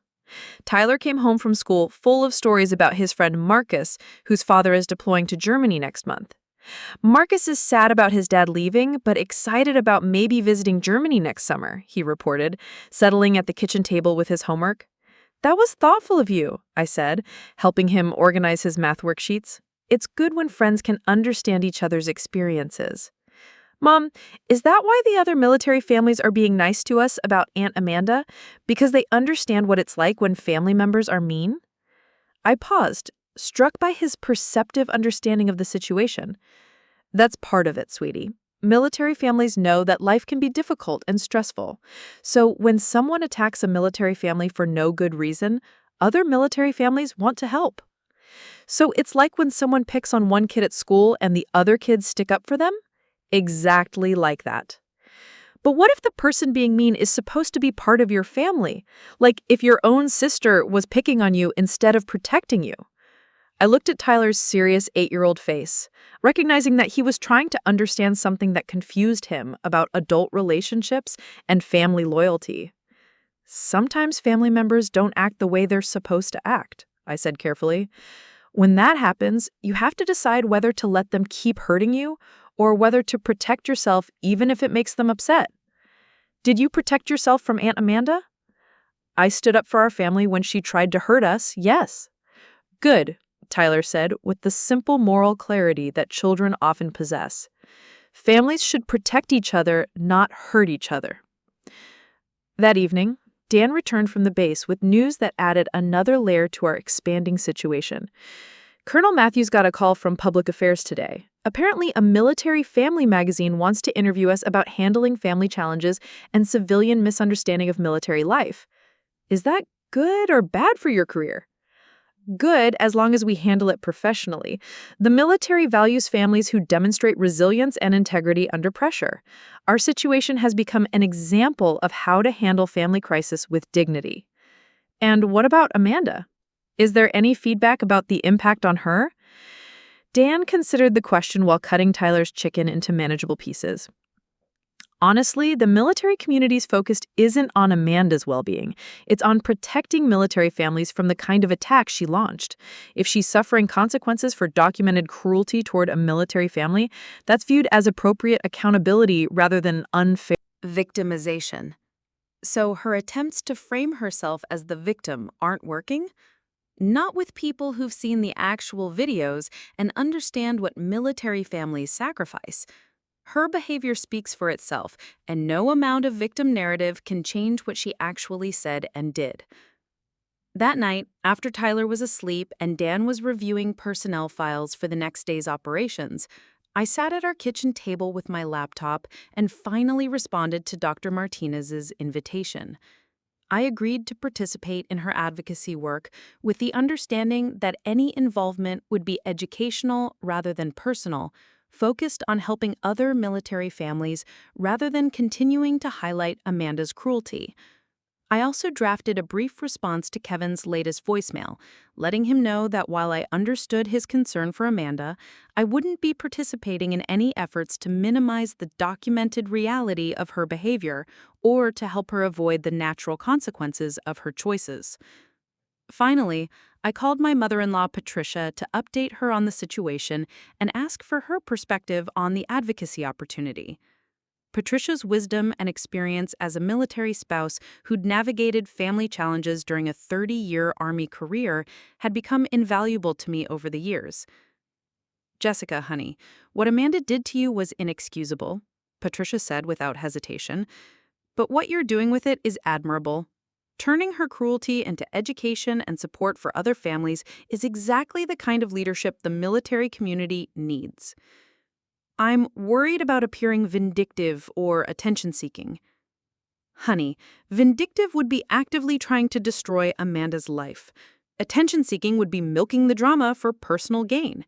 What you're doing is using a painful experience to help other people avoid similar pain. That's service, not revenge. And what about the family pressure to protect Amanda from consequences? That's not family loyalty, Jessica. That's enabling dysfunction. Real family loyalty means holding each other accountable for cruel behavior, not covering it up or minimizing it." As I prepared for bed that night, I reflected on how much had changed in just a few days. Amanda's attack had forced me to examine fundamental questions about family loyalty, personal boundaries, and the difference between forgiveness and enabling.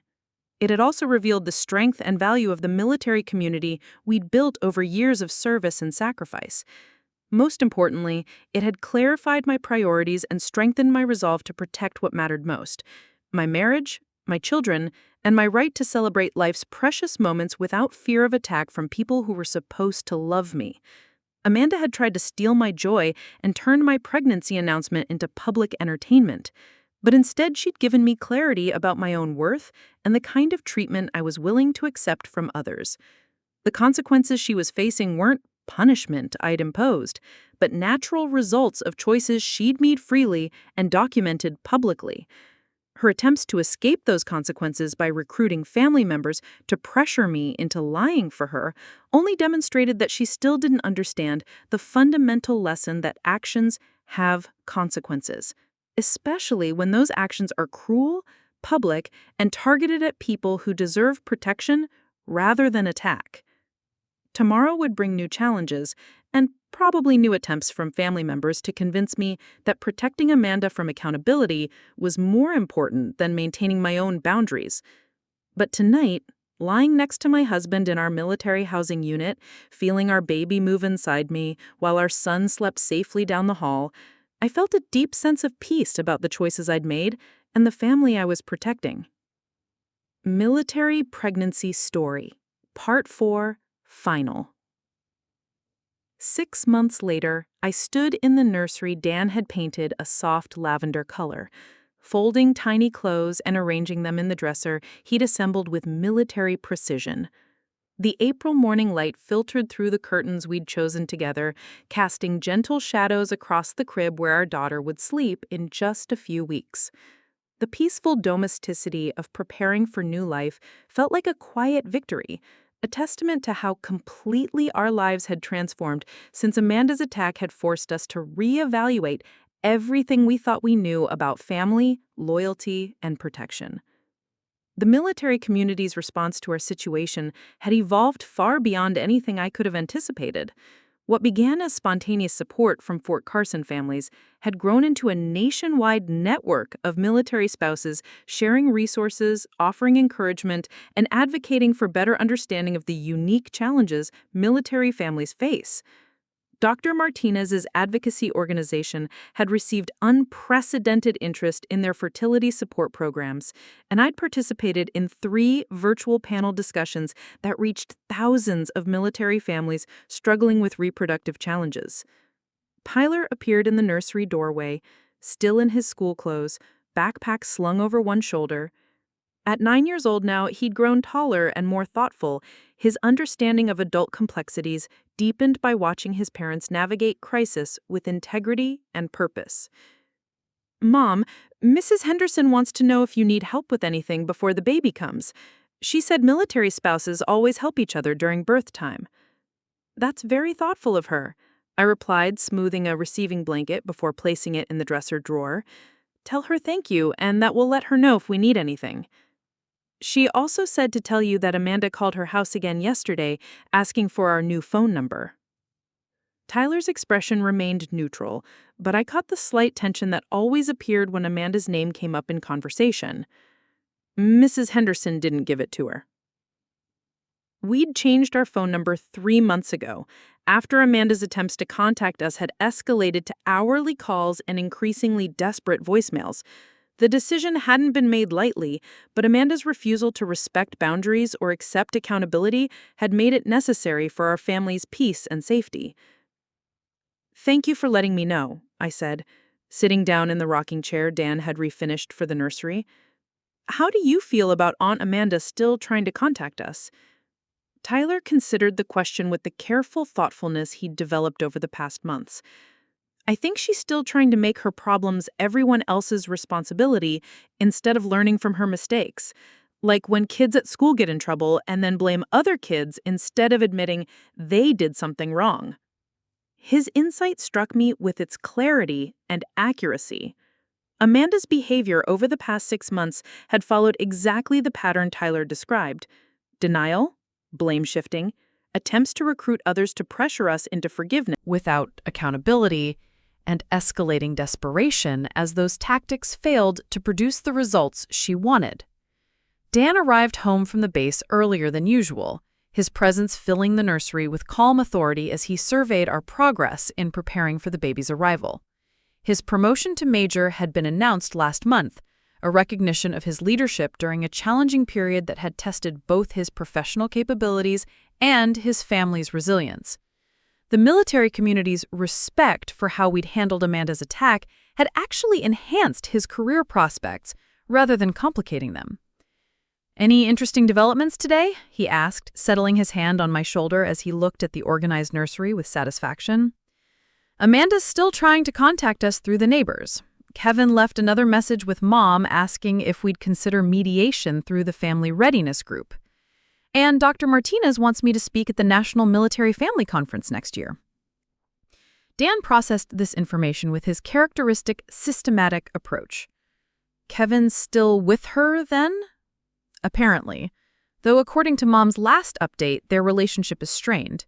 He's been supporting her financially since she lost her job, and she's become increasingly bitter about the consequences she's facing." "Has she found any employment?" "Nothing stable. A few temporary positions that end quickly when employers discover her online history.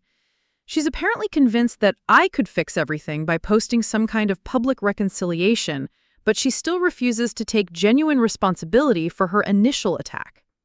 Tyler looked up from his homework, which he'd spread across the floor of the nursery. "Dad, why doesn't Aunt Amanda just say she's sorry for real and then stop doing mean things? Wouldn't that be easier than trying to make Mom fix her problems?" Dan smiled at Tyler's direct question. "Sometimes adults get stuck in patterns of thinking that make it very difficult for them to admit when they're wrong.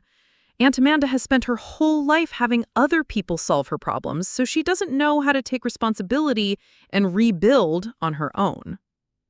"But she's a grown-up. Grown-ups should know how to fix their own mistakes."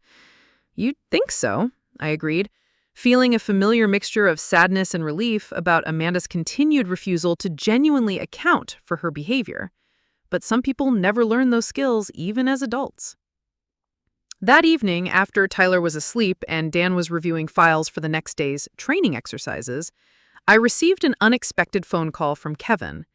We hadn't spoken directly since the early days after Amanda's termination, and hearing his voice brought back memories of those initial conversations when he'd still believed this situation could be easily resolved through family discussion and compromise. "Hello, Kevin. How are you?" "Honestly, I'm struggling. Amanda and I have been together for almost a year now, and I feel like I don't even know who she really is." He paused, and I could hear the sound of traffic in the background, as if he was calling from his car to ensure privacy. "I wanted to ask you something, and I hope you'll be honest with me." "I'll do my best." "Was Amanda always like this? The way she's been handling this situation, the refusal to take responsibility, the expectation that everyone else should fix her problems, is this her normal pattern, or is this some kind of stress response to the consequences she's been facing?" I considered his question carefully, recognizing that Kevin was asking me to help him understand something fundamental about the person he'd been supporting and defending for months. Kevin, I lived with Amanda's behavior patterns for 18 years before I left for college, and I observed them during family interactions for another 7 years after that. What you're seeing now is consistent with how she's always handled accountability and consequences.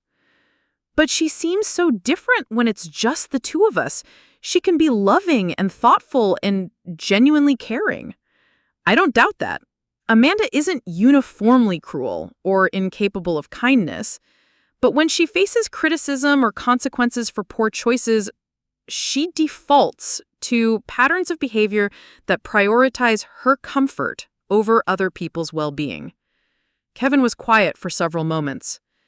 She keeps insisting that you could fix everything if you really wanted to, that family should forgive and forget, that holding grudges is destroying everyone's happiness.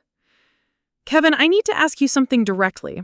Have you watched Amanda's original videos recently? Not her explanations of them or her reinterpretations of what she meant, but the actual recordings of what she said about my fertility struggles and pregnancy. Yes, I've watched them multiple times, trying to understand how someone I care about could say such cruel things. And what did you conclude? That they were deliberately hurtful, calculated to cause maximum humiliation, and completely inappropriate regardless of any family conflict that might have preceded them. His honesty surprised me with its clarity, but she keeps saying she didn't mean them the way they sounded, that she was just venting frustration and didn't expect them to be taken so seriously. Kevin, I need to ask you something directly. She posted those videos to multiple platforms with hashtags designed to maximize visibility. She tagged family members, my workplace, and our hometown. She wanted them to be seen widely, and she wanted them to cause me embarrassment and pain. I know all of that logically, but emotionally it's difficult to accept that someone you love is capable of that level of deliberate cruelty. I understand that struggle. I spent 25 years making excuses for Amanda's behavior because accepting the reality of her choices was too painful. How did you finally stop making excuses? I thought about his question while watching Dan organize equipment for tomorrow's field exercise, his methodical approach to problem solving providing a stark contrast to the emotional chaos that Amanda created wherever she went. When she attacked my pregnancy, she crossed a line that forced me to choose between protecting her from consequences and protecting my own family from ongoing harm. The choice became clear when I realized that enabling her cruelty was actually participating in it. And you don't regret maintaining your boundaries even though the consequences have been so severe for her? Kevin, Amanda created those consequences through her own documented choices. I didn't impose them, and I can't remove them. What I can control is whether I'll sacrifice my own family's well-being to make her comfortable. Results of her behavior. She's convinced that you hate her, that this is all about revenge and punishment. I don't hate Amanda, but I also don't miss the stress and drama that came with trying to maintain a relationship with someone who viewed my fertility struggles as entertainment for her social media followers. After we hung up, I felt a complex mixture of sympathy for Kevin's situation and clarity about my own choices. His call had reinforced my understanding that Amanda's pattern of behavior extended far beyond our family dynamics into her romantic relationships, her employment situations, and probably every area of her life where accountability and consequences were involved. The next morning brought unexpected news that would mark the final chapter of Amanda's attempts to avoid responsibility for her actions. Mom called early, her voice carrying a note of resignation that I hadn't heard since Dad's death 5 years earlier. "Jessica, I need to tell you something about Amanda's situation." She paused, and I could hear her gathering courage for whatever she needed to say. She's been living with Kevin for the past 4 months, but he asked her to move out yesterday. Apparently, she's been lying to him about job interviews, spending money on things they couldn't afford, and blaming him for not being supportive enough of her emotional needs during this difficult time. I'm sorry to hear that their relationship ended, Mom. That's not all. Amanda has been telling people that Kevin ended things because he couldn't handle the pressure of dating someone who was being cyberbullied. She's posting on social media about toxic masculinity and unsupportive partners. I closed my eyes, feeling tired rather than surprised by Amanda's continued refusal to examine her own role in the deterioration of her relationships. So she's still not taking responsibility for how her behavior affects other people. Jessica, I need to ask you something, and I want you to be completely honest with me.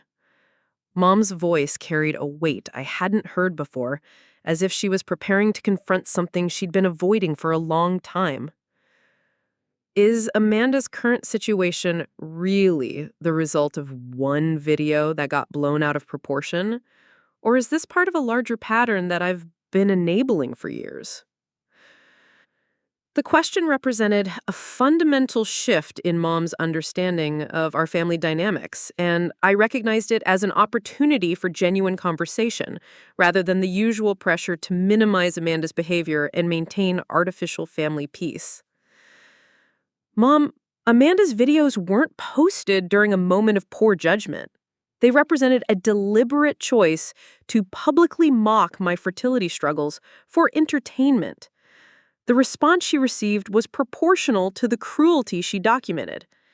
But more importantly, her inability to take responsibility, her attempts to blame others for the consequences, and her expectation that family members should lie to protect her from accountability, all of that represents patterns I've watched for decades. I've been thinking about that a lot lately. About all the times I ask you to forgive her behavior, to be the bigger person, to consider how sensitive she was to criticism. And how do you feel about those requests now? Like I was asking you to absorb damage that Amanda should have been responsible for preventing in the first place. Mom's voice carried genuine regret. I was so focused on protecting Amanda from consequences that I never considered how that affected you or how it prevented her from learning to handle responsibility like an adult. Mom, Amanda's videos weren't posted during a moment of poor judgment. They represented a deliberate choice to publicly mock my fertility struggles for entertainment. The response she received was proportional to the cruelty she documented.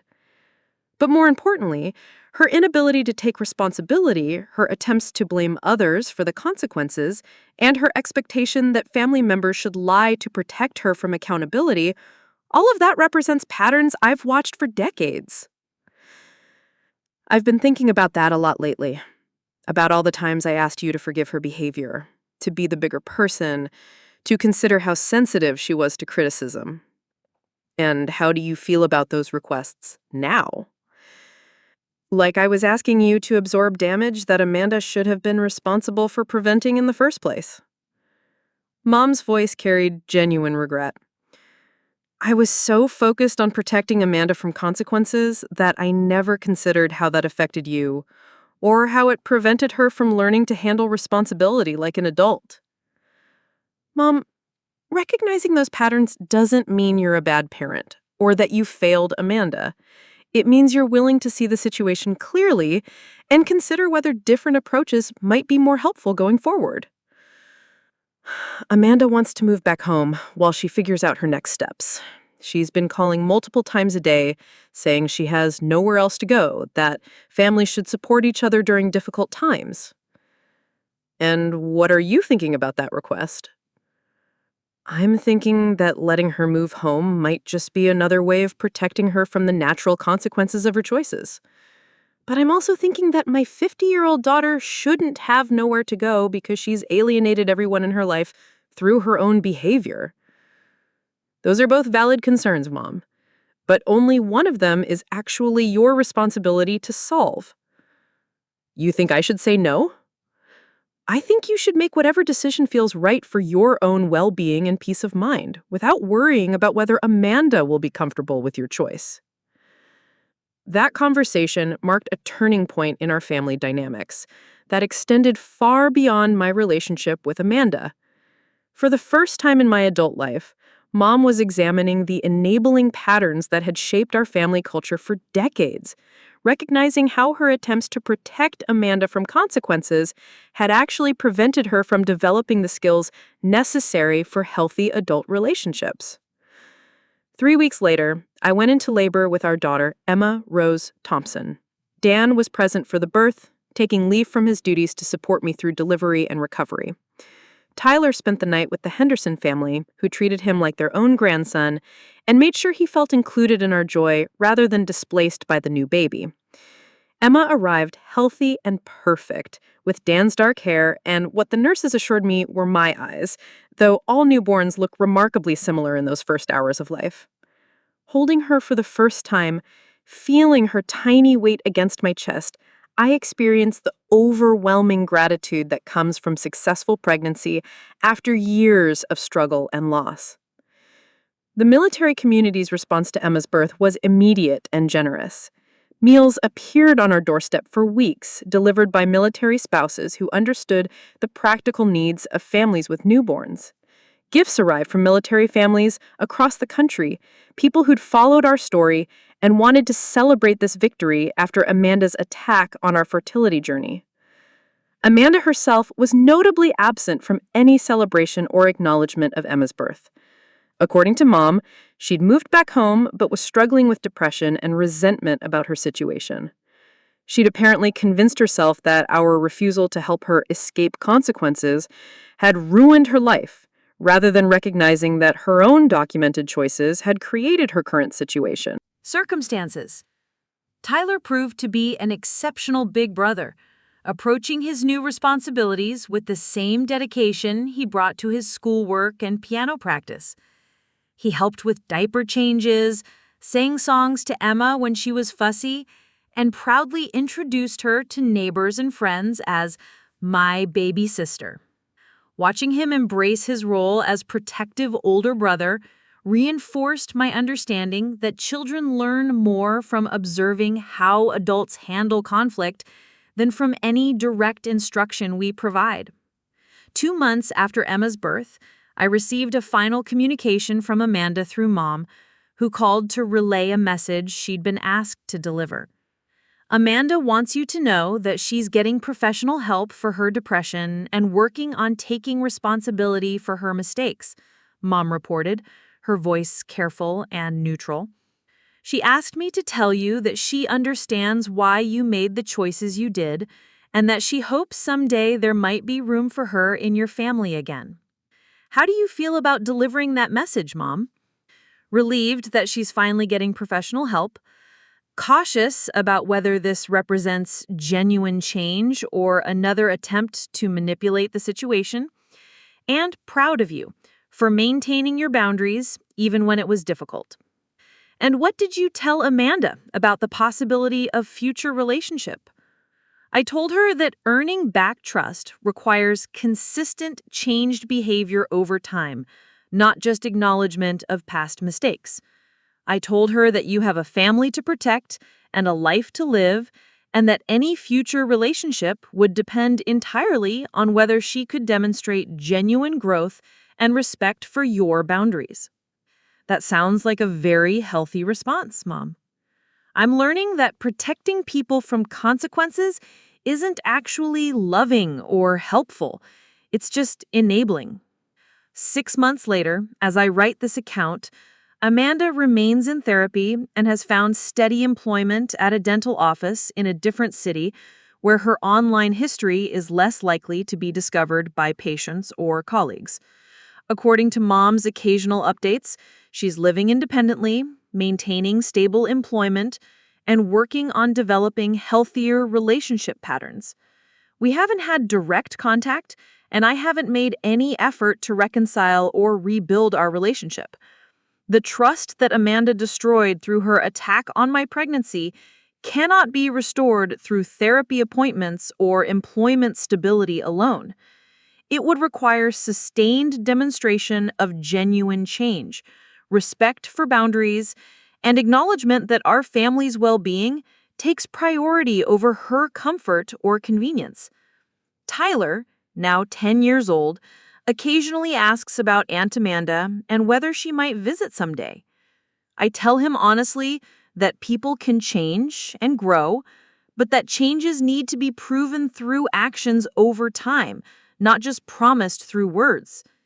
He seems to understand this concept intuitively, probably because he's watched his parents model the difference between accountability and excuses throughout his childhood. Emma is now 8 months old, crawling energetically around our military housing unit and bringing joy to every interaction. She's never met Amanda and may never meet her, depending on whether Amanda can demonstrate the consistent growth and respect necessary for inclusion in our family. But Emma will grow up knowing that her parents prioritized her safety and well-being over artificial family peace, and that boundaries are maintained out of love rather than cruelty. Dan's military career continues to thrive, enhanced rather than damaged by our family's demonstration of integrity under pressure. The military community values leaders who protect their families while maintaining professionalism and dignity, and our situation has become a case study in handling family crisis with appropriate boundaries and consequences. Most importantly, our family has grown stronger through the experience of Amanda's attack and our response to it. We've learned to distinguish between forgiveness and enabling, between family loyalty and family dysfunction, between protecting our loved ones and sacrificing our well-being for other people's comfort. Amanda's attempt to steal our joy and turn our pregnancy announcement into public entertainment ultimately failed completely. Instead of achieving the humiliation she intended, her attack revealed the strength of our marriage, the value of our military community, and the importance of maintaining boundaries even when family members pressure us to abandon them. The baby sister that Amanda mocked before she was even born has become the center of a family built on mutual respect, appropriate accountability, and genuine love rather than obligation or manipulation. Tyler, now 10 years old, has learned that protecting your family sometimes requires difficult choices, but that those choices become easier when your priorities are clear and your values are strong. Looking back, I realize that Amanda gave us an unexpected gift through her cruelty. She forced us to examine our family dynamics, establish healthier boundaries, and connect with a community that shares our values about family protection and mutual support. Her attack clarified our priorities and strengthened our resolve to create a family environment where kindness is expected, cruelty has consequences, and everyone's well-being matters. Today, as I watch Tyler teach Emma how to stack blocks while Dan prepares for his next promotion board, I feel profound gratitude for the life we've built together. Amanda's attack could have destroyed our joy and damaged our family relationships. Instead, it revealed our strength, connected us with a supportive community, and provided clarity about what truly matters in life. The pregnancy announcement that Amanda tried to mock has resulted in a beautiful daughter who will grow up knowing she's loved, protected, and valued by parents who refuse to let family dysfunction compromise their integrity or their joy. And that knowledge, more than any revenge or punishment, represents the ultimate victory over cruelty and the triumph of love over manipulation. 2 years have passed since that devastating text message arrived while I was setting the table for dinner, and the transformation in our lives has been nothing short of remarkable. Emma is now a spirited toddler who fills our home with laughter and chaos, her personality emerging as a perfect blend of Dan's determination and my careful observation of the world around her. She speaks in full sentences, has strong opinions about everything from her breakfast choices to which books we read at bedtime, and has never known a world where her existence was questioned or mocked by family members. The military housing unit that once felt like a temporary stop in our journey has become a true home, surrounded by neighbors who've become extended family, and colleagues who've witnessed growth through crisis into something stronger and more authentic. Dan's promotion to lieutenant colonel was announced last month, a recognition not just of his professional competence, but of his leadership during challenging personal circumstances that tested his character and revealed his priorities. Tyler, now 11 years old, has grown into a thoughtful young man who approaches problems with the systematic thinking he's learned from watching his father navigate military challenges and his mother handle family complexity. His relationship with Emma is tender and protective, demonstrating the kind of authentic care that can't be forced or manufactured, but emerges naturally when children feel secure and valued within their family structure. The advocacy work that grew from Amanda's attack has evolved into something I never could have imagined when I first agreed to participate in Dr. Martinez's educational panels. The nonprofit organization now reaches military families across all branches of service, providing resources, support groups, and educational materials that address fertility challenges, family conflict, and the unique pressures that military life creates for relationships. My role has expanded from sharing personal experience to helping develop comprehensive support programs that address the intersection of military service and family well-being. Most significantly, the conversations that began with Amanda's cruel videos have sparked broader awareness within military communities about the importance of healthy family boundaries, the difference between loyalty and enabling, and the skills necessary for protecting military families from both external threats and internal dysfunction. Leadership development programs now include modules about family crisis management, and military spouses receive training about recognizing and responding to toxic family dynamics that can undermine military readiness and family stability. Amanda's story has become a cautionary tale within our extended community, not because people take pleasure in her continued struggles, but because her experience illustrates the long-term consequences of choosing cruelty over compassion and manipulation over accountability.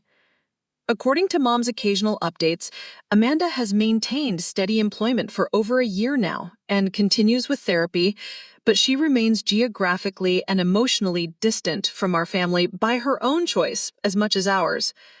The professional help she sought after Kevin ended our relationship has apparently helped her develop better workplace relationships and more stable living arrangements, but it hasn't resulted in any genuine acknowledgement of the depth of harm her attack caused, or any realistic understanding of what rebuilding trust would require. Her therapeutic progress seems focused on managing her own emotional regulation rather than examining the impact of her choices on other people, which suggests that any future relationship would likely repeat the same patterns that made our original relationship unsustainable. Mom has undergone her own transformation during this period, developing healthier boundaries with Amanda while rebuilding her relationship with me based on mutual respect rather than guilt and obligation. She no longer asks me to minimize my own needs to accommodate Amanda's comfort, and she's stopped making excuses for behavior that has clear negative consequences for other people. This shift has allowed us to develop a more authentic relationship based on shared values rather than family dysfunction. The most unexpected development has been the way our story has connected us with military families worldwide who faced similar challenges with civilian relatives who don't understand or respect military service and sacrifice. Through social media networks and military spouse organizations, we've heard from families dealing with relatives who mock deployment schedules, criticize military lifestyle choices, or minimize the unique stresses that military families navigate daily. These connections have revealed that Amanda's attack, while particularly cruel in its targeting of fertility struggles, represents a broader pattern of civilian misunderstanding and sometimes deliberate dismissal of military family experiences. The community response that rallied to support us has grown into ongoing advocacy for better education about military life and stronger support systems for military families dealing with toxic civilian relationships. Dr. Martinez recently asked me to co-author a book about fertility challenges in military families, incorporating lessons learned from our experience, along with research and stories from hundreds of other military couples who faced similar struggles. The project represents an opportunity to transform Amanda's attempted humiliation into lasting resources that could help military families for generations to come. Dan's perspective on the entire experience reflects his military training in strategic thinking and long-term planning. He views Amanda's attack as intelligence gathering that revealed important information about family dynamics and individual character, information that has allowed us to make better decisions about relationships, boundaries, and priorities.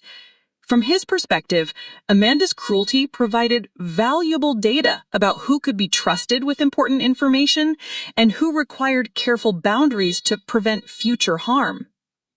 Tyler's understanding of the situation continues to mature as he grows older and gains more experience with complex social dynamics at school and in our community. He recently asked me whether I ever felt sad about not having a relationship with Amanda, and his question prompted reflection about the difference between mourning the loss of someone and mourning the loss of an idealized relationship that never actually existed. I explained to him that I grieved the sister relationship I'd hoped for throughout my childhood and young adulthood, but I didn't miss the stress, drama, and emotional manipulation that characterized my actual relationship with Amanda. The peace and stability that came from maintaining appropriate boundaries far outweighed any sense of loss about ending contact with someone who viewed my fertility struggles as entertainment opportunities. Emma's presence in our lives represents everything that Amanda tried to mock and diminish through her videos. Every milestone Emma reaches, every moment of joy she brings to our family, every expression of love and wonder that lights up her face stands as evidence that Amanda's predictions about my unsuitability for motherhood were not just cruel, but fundamentally wrong. The baby that Amanda claimed I wasn't meant to have has become the center of a family built on mutual respect, authentic communication, and protective love that prioritizes well-being over artificial harmony. Emma will grow up knowing that her parents Fought for her before she was born, not against external enemies, but against family members who thought her existence was appropriate material for public mockery. The military community that rallied around us during Amanda's attack has remained a source of ongoing support and friendship as we've navigated the normal challenges of raising children in a military environment. Base neighbors still check on us during field exercises and deployments. Military spouse friends continue to share resources and advice about everything from childcare to career development, and senior military families serve as mentors and role models for handling the unique pressures of military life. This network represents everything that family relationships should provide: mutual support during difficult times, celebration of achievements and milestones, practical assistance when needed, and respect for individual boundaries and choices. The contrast between this authentic community and the manipulative dysfunction of my biological family relationships couldn't be more stark or more instructive about the difference between chosen family and obligated family. As I write this final reflection, Emma is napping in the bedroom Dan painted for her before she was born, surrounded by gifts from military families who celebrated her arrival and continued to take joy in her growth and development. Tyler is at school, excelling academically and socially in an environment where military children are understood and supported by teachers who recognize the unique strengths and challenges that come with military family life. Dan is preparing for a deployment that will take him away from us for several months, but we're approaching the separation with confidence in our family's strength and stability, supported by a community that understands military service and equipped with communication tools and coping strategies that previous generations of military families couldn't access. The pregnancy announcement that Amanda tried to destroy has resulted in a family that is stronger, more connected, and more purposeful than anything I could have imagined before her attack forced us to examine our priorities and values. Her attempt to steal our joy actually clarified what brought us joy and strengthened our commitment to protecting it from future attacks. Amanda's story continues, but it's no longer connected to ours except through cautionary lessons about the importance of character, accountability, and the long-term consequences of choosing cruelty over kindness. Her videos remain permanently accessible online, a documented record of her choices that will follow her indefinitely. But they've been recontextualized from mockery to education, from entertainment to warning about the dangers of attacking military families. The ultimate irony is that Amanda's attempt to humiliate me publicly resulted in public recognition of our family's strength, character, and contribution to the military community. Her effort to portray me as desperate and pathetic established me as an advocate and resource for military families facing similar challenges. Her prediction that I wasn't meant to be a mother highlighted my success in creating a loving, stable home for children who thrive under my care. Today, watching Emma toddle around our living room while Tyler practices piano and Dan reviews training schedules for his upcoming deployment, I feel profound gratitude for the lessons Amanda's cruelty taught us about the difference between family obligation and family love, between maintaining peace and maintaining integrity, between protecting others from consequences and protecting ourselves from harm. The text message that arrived on that ordinary evening 2 years ago changed everything, but not in the way Amanda intended. Instead of destroying our happiness, it revealed our strength. Instead of isolating us from support, it connected us with authentic community. Instead of making me question my worth, it clarified my values and priorities in ways that continue to guide our family decisions. Amanda wanted to steal our joy, but joy that's built on authentic love, mutual respect, and shared purpose can't be stolen by someone else's cruelty. It can only be strengthened through the process of defending it, and we defended ours with dignity, integrity, and unwavering commitment to protecting what matters most. Up next, you've got 2 more standout stories right on your screen. If this one hit the mark, you won't want to pass these up. Just click and check them out.